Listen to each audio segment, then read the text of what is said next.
Have you ever looked at an old photograph of yourself and felt like you were staring at someone else? The smile feels familiar, but the eyes, softer, more trusting, seem to belong to another time. You can almost sense the quiet in that frozen moment, the laughter that once came so easily, the confidence untouched by experience. And as you look closer, a small voice inside says, "I'm not that person anymore." Change doesn't unfold the way movies suggest. It doesn't crash in with thunder or grand revelation. It arrives quietly, in the pauses between choices, in the sighs you release without realizing, in the moments you stop chasing certain people, in how you no longer explain yourself as before. Your silence begins to feel like peace instead of surrender. Transformation isn't a sudden explosion, it's slow erosion. It happens quietly, almost invisibly, like waves shaping the shore. You start noticing it in subtle ways. Old songs lose their meaning. Certain jokes no longer land. You crave solitude, not out of loneliness, but because something inside now feels sacred, fragile, and worth guarding. The world hasn't really changed, but the way you see it has. Some colors seem dimmer, others brighter, and you can't pinpoint when it all shifted. Was it the heartbreak you barely survived? The betrayal that left a mark? Or the quiet night you finally told yourself the truth? Psychologists call it ego death, the breakdown of the identity you once thought was fixed. Neuroscientists describe it as your brain rewiring itself, forming new neural paths through pain. Spiritually, it feels like both burial and birth happening at once. You become both the mourner and the newborn, the one grieving and the one breathing again. It's strange, isn't it? We say we want change, to grow, to be wiser, freer. Yet when it comes, it frightens us.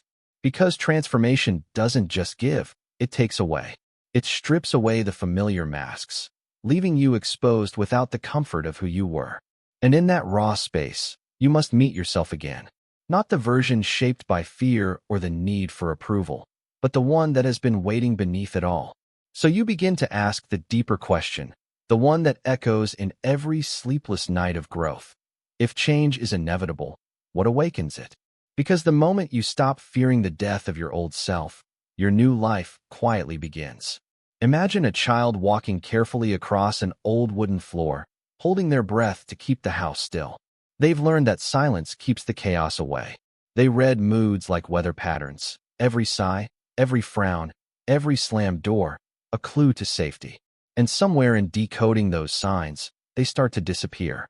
You were that child once, or someone like you. You learned early that love wasn't unconditional. It had to be earned. So you reshaped yourself to fit. You smoothed out the edges that caused trouble, hid the parts that drew too much attention. You smiled when it hurt, agreed when you didn't, learned to stay small, because safety seemed to live inside approval. You didn't realize it then, but every small compromise built the mask you would wear into adulthood. Psychologists call this the formation of the false self, a survival instinct, not a flaw. According to attachment theory, a child will always choose connection over authenticity because love means survival. A child who senses emotional distance or unpredictable affection learns to perform, to mirror others' needs, and suppress their own feelings. Even the nervous system adapts. Cortisol rises. Empathy sharpens. Intuition becomes alert. You didn't just learn to survive, your biology did too. But the price of being loved often becomes losing yourself. You grew up fluent in others' emotions, yet unable to understand your own. You could sense your parents' moods, but not name your own fears. You could comfort others, but not yourself. And over time, the real you, the one who felt freely, spoke honestly, was buried under layers of adaptation. Years later, it shows up as people-pleasing, perfectionism, burnout, or self-doubt. But beneath those names lies the same child still asking, will I still be loved if I stop pretending? The world doesn't teach you how to answer that. It only teaches you how to keep performing. Yet real transformation never begins with pretending. It begins with breaking. When the identity you've built starts to collapse, when exhaustion outweighs approval, when your silence becomes unbearable, when the mask you wear begins to suffocate you, that's when something ancient within you begins to awaken. Because the truth is, your real self never disappeared. It's just been waiting, quietly, patiently, for your permission to return. So the question is no longer who did you need to become to be loved? but something far more challenging and liberating. Who must you become now to be free? At some point, you stopped asking who you truly were and started wondering who you needed to be. That's when adulthood quietly begins. Not as a moment of freedom, but as a subtle extension of childhood performance. Only now, the stage is bigger, the stakes are higher, and the audience never stops watching. Every morning, you wake up and put on a mask. For some, it's the achiever, driven, capable, tireless, earning affection through success. For others, it's the caregiver, kind, self-sacrificing, endlessly available, mistaking burnout for goodness. And for some, it's the stoic, calm, unreadable, detached, convinced that emotions make them weak. Whatever form it takes, the mask becomes a second skin, stitched together from expectations of family, society, and your own. Over time, you forget you were ever without it. Carl Jung called this the persona, the face we show the world, crafted to function within its rules. It isn't false. In fact, it's necessary. We need masks to navigate social life, to fulfill our roles, to protect our vulnerability. But the real danger lies in confusing the mask for the self, in believing that the act is your identity. When that happens, life turns into performance. You laugh, love, and even grieve on cue. Every gesture rehearsed, every pause intentional. You don't live, you perform. And beneath that applause, something begins to ache. Because the longer you wear the mask, the heavier it feels. What began as protection becomes confinement. You start to sense the difference between admiration and being truly seen, between respect and genuine understanding. Neuroscientists might explain this as your brain's dependency on external validation.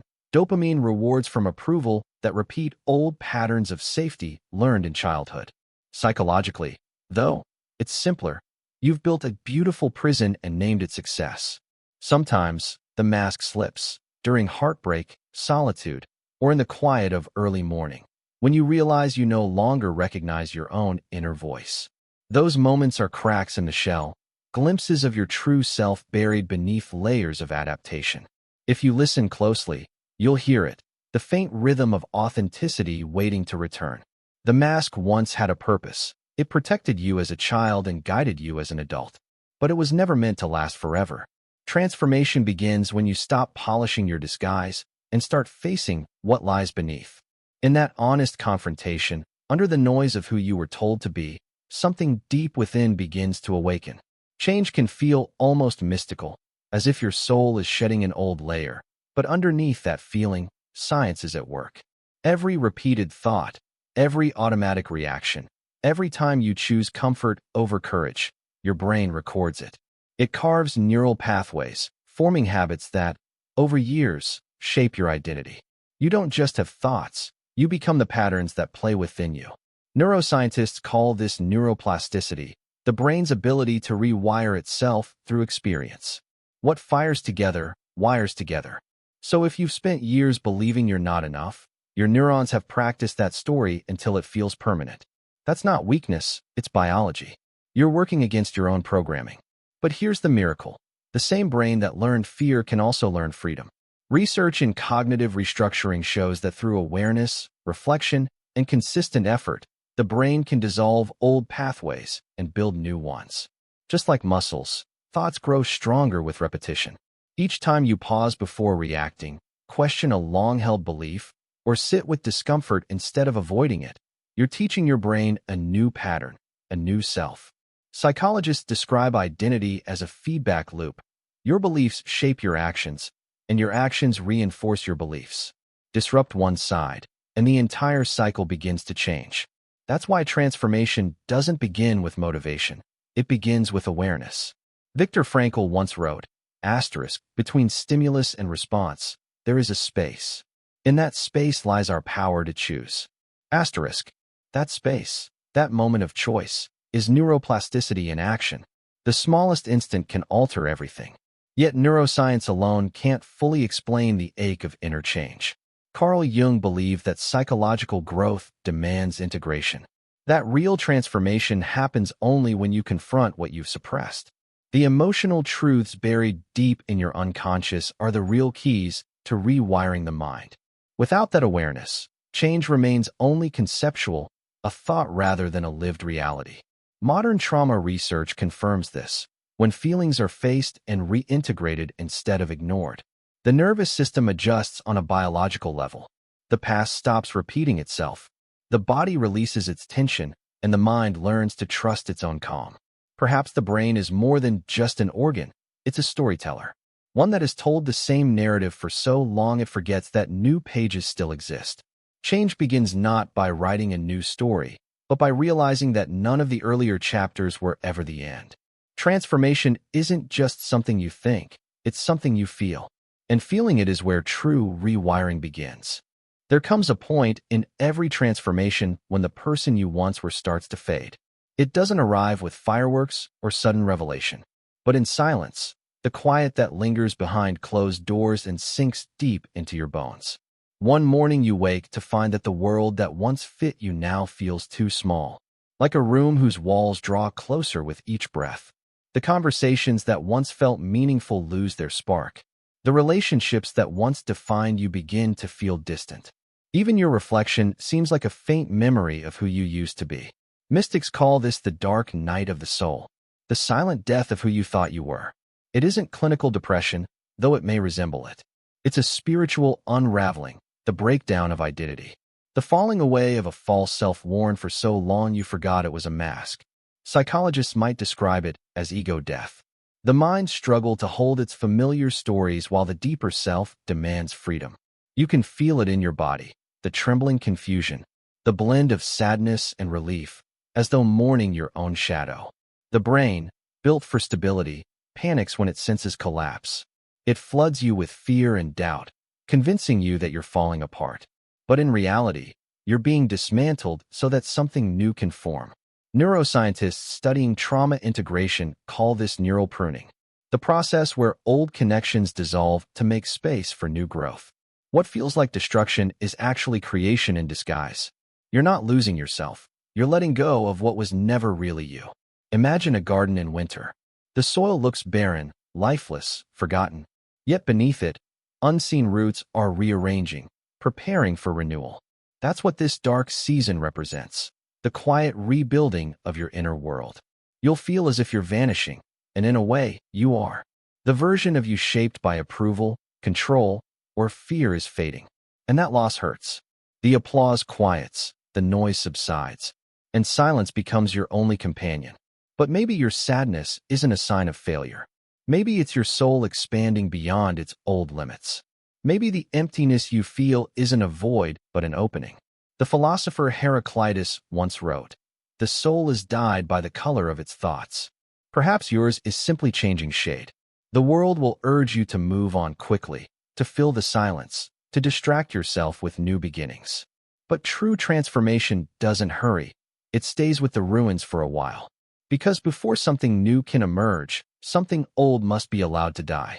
Have you ever noticed how the world praises you when you stay the same, but falls silent when you begin to change? Society has an odd attachment to stability. It wants you to be predictable, easy to define. Be reliable. They say, be consistent.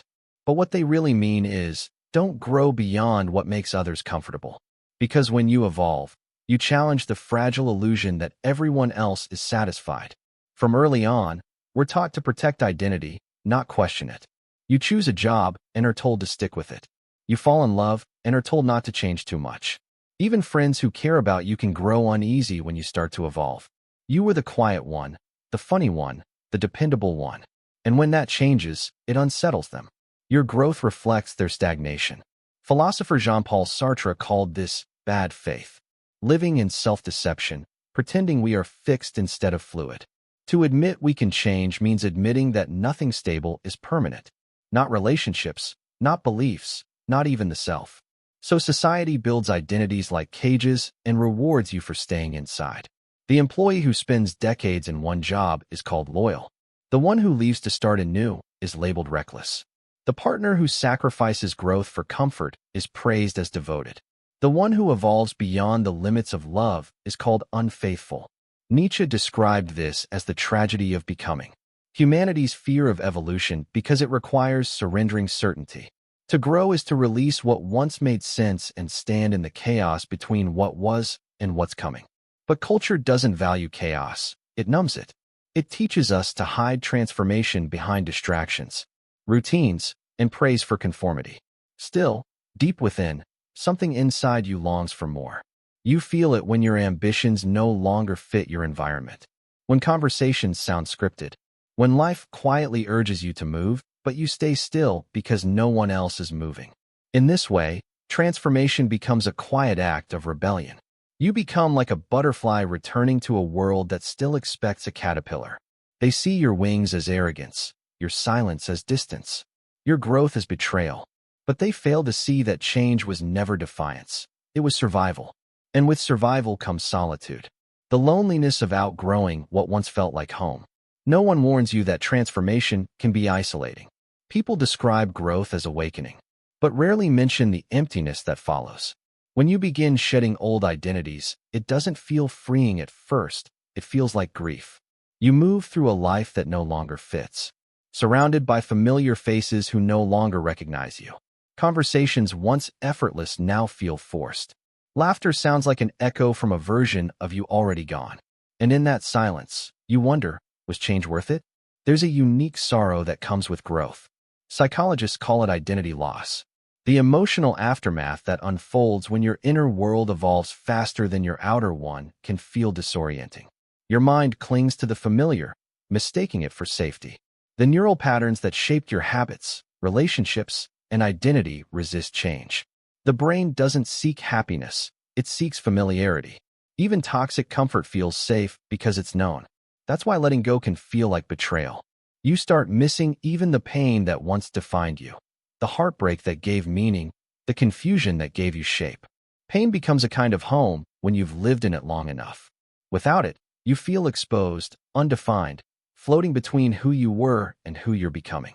Carl Jung described this as individuation, the painful process of separating from the illusions that once gave you belonging.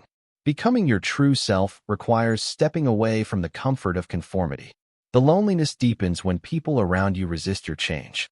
Friends may drift, sensing your transformation but not understanding it. They long for the predictable version of you, the one who kept them comfortable. Growth, in many ways, is a silent rebellion. And not everyone wants to face a mirror reflecting their own lack of change. You don't resent them, but you feel the ache of walking alone, realizing that authenticity often means parting from those who only love the version of you that pleased them. In this emptiness, your nervous system trembles.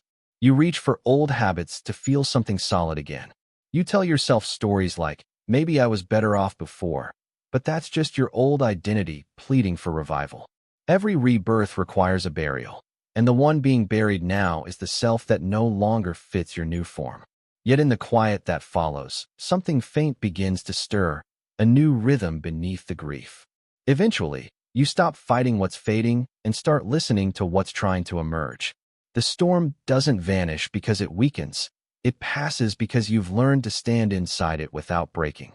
The silence that once felt unbearable becomes sacred. The loneliness that once hollowed you now feels like open space, room for new growth. You realize transformation isn't about erasing your past, but about uncovering what was hidden beneath it. Rebuilding begins here, not outwardly, but from within. It's slow, deliberate work. No applause, no grand moment of awakening. Just small, consistent choices that slowly rebuild your strength.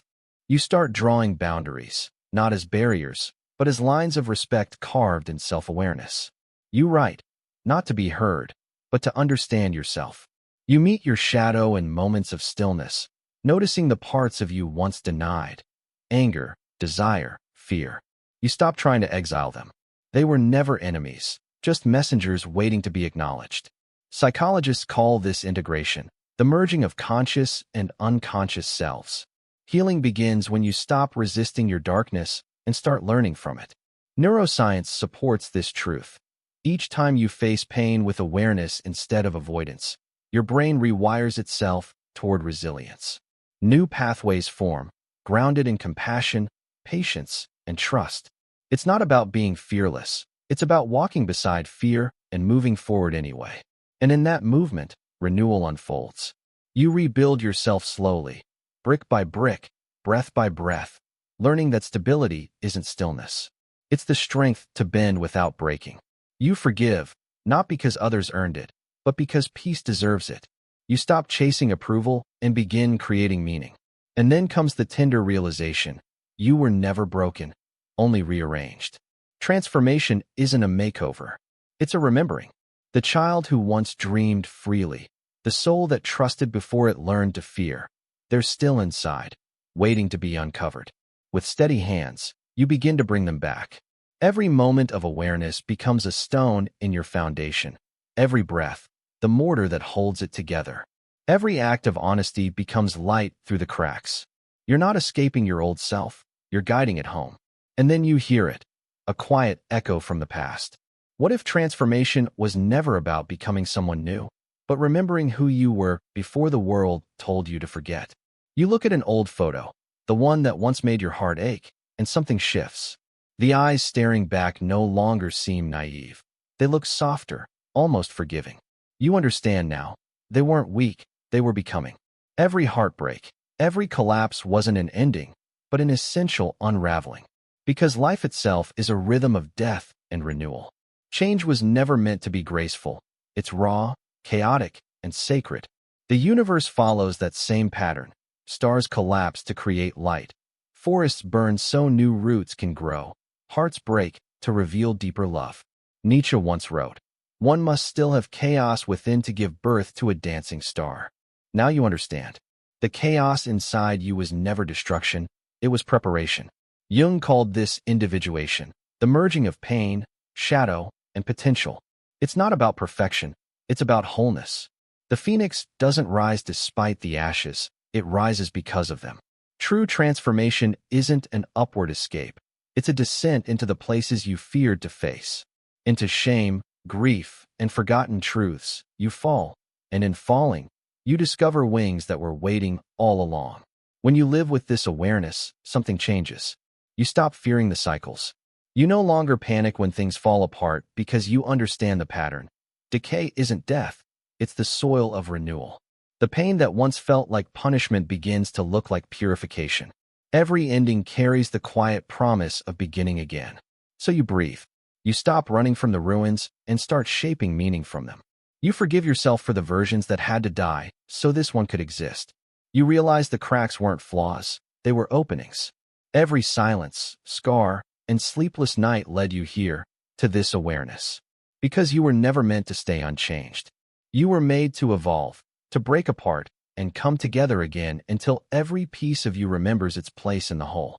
That is the art of sacred destruction. That is the beauty of the phoenix within you, burning, rising, burning again. Not to become someone new, but to remember, even in the ashes, you have always been the fire.